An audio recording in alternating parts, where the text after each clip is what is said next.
Hey everybody, it's Jason Blaha here, and I had a subscriber ask a question, and they asked me, hey, should I be tracking the macros in my vegetables? I mean, do they count? Do they not count? What do I do here?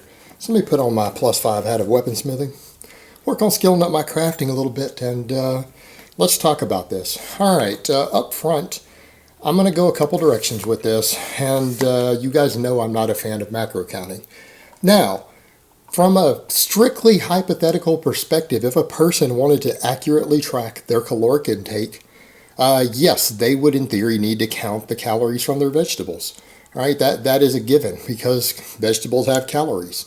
They have calories. They do count to your total energy intake. However, the issue we run into is that I'm not a fan of tracking macros. My reasons for it are not that it doesn't work. It's not that it doesn't work as a method for controlling body weight, things like that, controlling body fat, getting really, really lean. I'm not denying that it's not an effective tool. My problem with macro tracking is that it is basically overkill, impossible to completely do accurately, and it's an obsession. It can turn into an unhealthy obsession in the sense that people are trying to track something to a little tiny minutia, which they actually aren't even capable of doing. It's basically obsessing over something that doesn't even matter, that you couldn't even do perfectly if you wanted to do. Now, a lot of people are going to be like, what are you talking about? Because they don't seem to understand that they've been told that, you can actually take a digital scale, weigh a given food and know how many calories are in it, and how many grams of carbs are in it, how many grams of fat are in it, that you can totally do that. That's not actually true. All right, that is actually a little bit of a myth that's been pushed over on people. The reality is it's not actually true.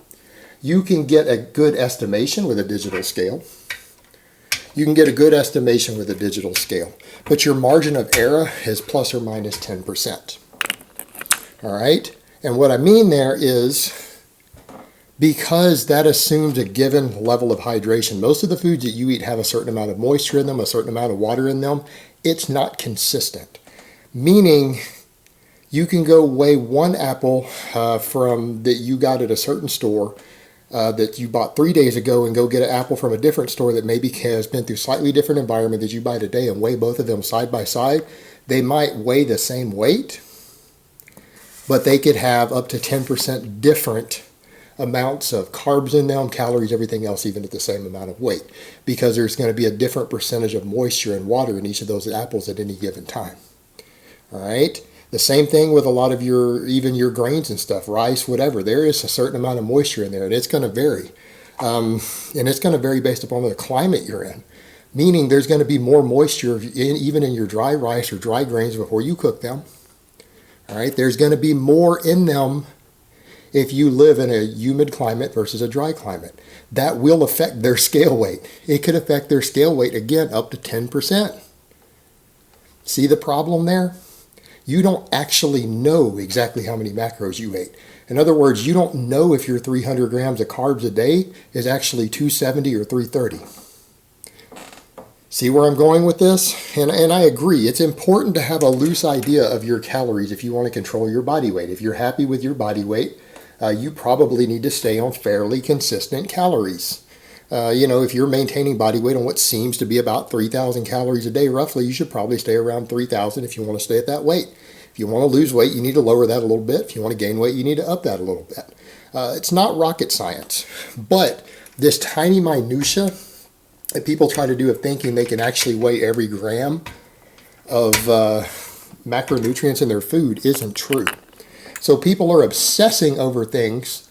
They're obsessing over things that they can't actually accurately measure. But they think that it's important, and people freak out. Once they get involved in this lifestyle, they freak out if they don't know if they had 210 or 220 grams of carbs in a day because they mismeasured something. It can actually cause them distress. Well, you know what? You can't measure it that accurately anyways. You can't get it within 10 grams a day unless you're eating a really, really small amount. Yeah, if you're on a 30 gram of carb a day diet, sure, you can get it that close. But people will do this thinking that they can actually track these things, and it becomes a big deal to them, and it can lead to eating disorders. You know what, guys? The truth is you can't accurately track that stuff that close.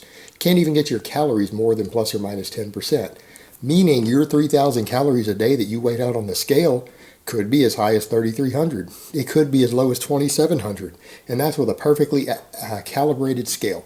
That's your margin of error. Food labels have a margin of error of 10% legally allowed because the government and the scientists involved know they can't get it that close either. All right, they don't have the ability to get it that close. Those are estimations. All right, they're estimations. They're approximations. They're not exact numbers. They're not exact numbers. And so you start talking about vegetables. All right, if your amount of accuracy is plus or minus 10%, how many of you guys are going to really eat 300 calories of vegetables every day? Well, here's the thing. Some of you guys say, well, I might, and then it could throw it way off. Sure, it might. But I would say that who cares if you're inaccurate if you're eating 300 calories of vegetables a day? You're going to be healthier for it. And here's the thing. If you're eating vegetables every day, a significant amount, it's probably irrelevant whether you track it or not. And here's why. You're already off 10%. You come up with the fact that, well, I probably seem to maintain on this many calories a day, and I think I'm eating roughly this many calories of vegetables. Well, if the amount of vegetables is fairly consistent, meaning you're only varying 100, 150 calories a day on the amount of vegetables you eat, because you eat a pretty hefty amount. Like let's say one day you eat 150 calories of vegetables and another 300, and it bounces back and forth between there. You know what? As long as you're eating somewhere in that range every day, it won't matter if you don't track them at all. Here's why. Because the other calories that you added up are still going to be consistent. All right, you're not required to actually know how many calories you eat every day to consistently create a deficit or a surplus. And a lot of people will say, what does that mean? Well, meaning if you don't track your vegetables every day and they're somewhere between 150 and 300 and you forget to throw those into the equation and you only track the other foods, you're still going to be able to figure out if you're in a deficit or a surplus or not and continue to either lose or gain weight. And that 150 calories a day variation in your vegetables is less than your margin of error. And here's the other thing. If you actually eat 3,500 calories a day and you think that you're eating 300 because you didn't track vegetables or whatever, all right, and you think you're only eating 3,000 and you're tracking it at 3,000, and then you lower your calories by 200 a day from your other foods or whatever, or 300 calories a day, you're still going to lose weight because you lowered your overall intake by 300 calories a day, roughly, even if you had been misestimating by 500 calories. As long as you continue to misestimate by 500 calories, you still created a calorie deficit. And that's why you don't have to actually perfectly track your calories. You just have to be in the ballpark. You just have to have a loose idea, and that will actually be good enough for a person to control if they're gaining or losing weight. Now, here's the problem with trying to micromanage and track things like vegetables. That will discourage people from eating vegetables. All right, if you want to be fit, you want to be healthy, you should probably eat as many vegetables as you can stand or that your food budget allows for.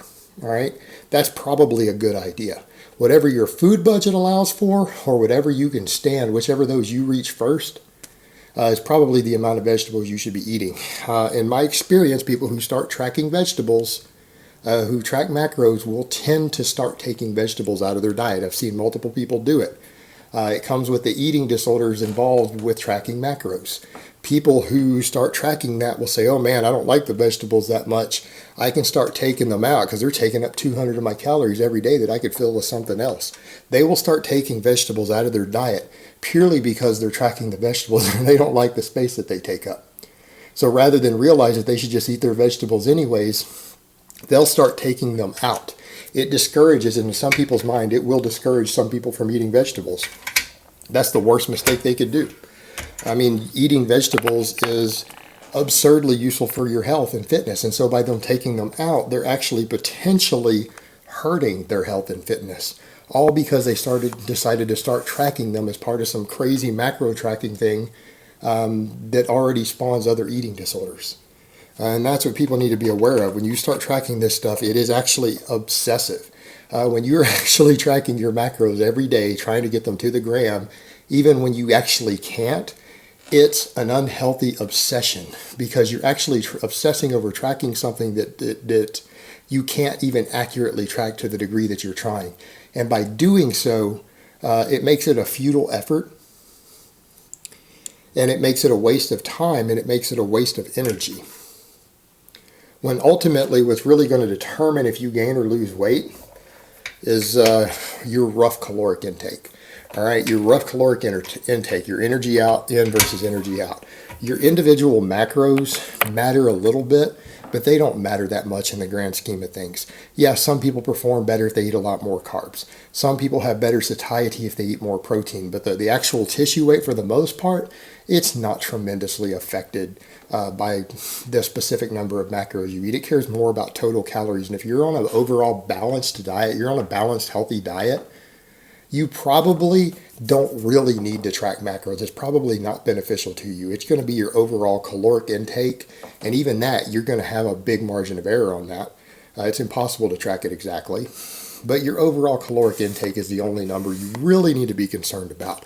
And I'm not talking about pre-contest bodybuilders here, because pre-contest bodybuilders are already going to suffer potential mental and health issues as a result of what they're doing. And I understand that's a different demographic. That's not my intended audience. I don't care about those people. So they're not really the point of discussion here. Really, competitive bodybuilding shouldn't be discussed in the fitness world. It has no place in fitness. It's its own area, and people really need to separate the two and quit acting like it's part of the fitness world, because it really isn't. So people will point out, well, to be successful in bodybuilding, you probably need to track macros. Yeah, but to be successful in bodybuilding, you probably need to develop an eating disorder, and your health is going to suffer for it. So why are we discussing that in fitness? Who cares? That's like saying to become a successful heroin addict, you're going to have to learn to like needles. Okay, well, what the fuck does that have to do with fitness? It's kind of the same comparison, in my opinion. All right, guys, but that's really all I have to say on that today. I hope it's been informative, and I will talk to you guys next time.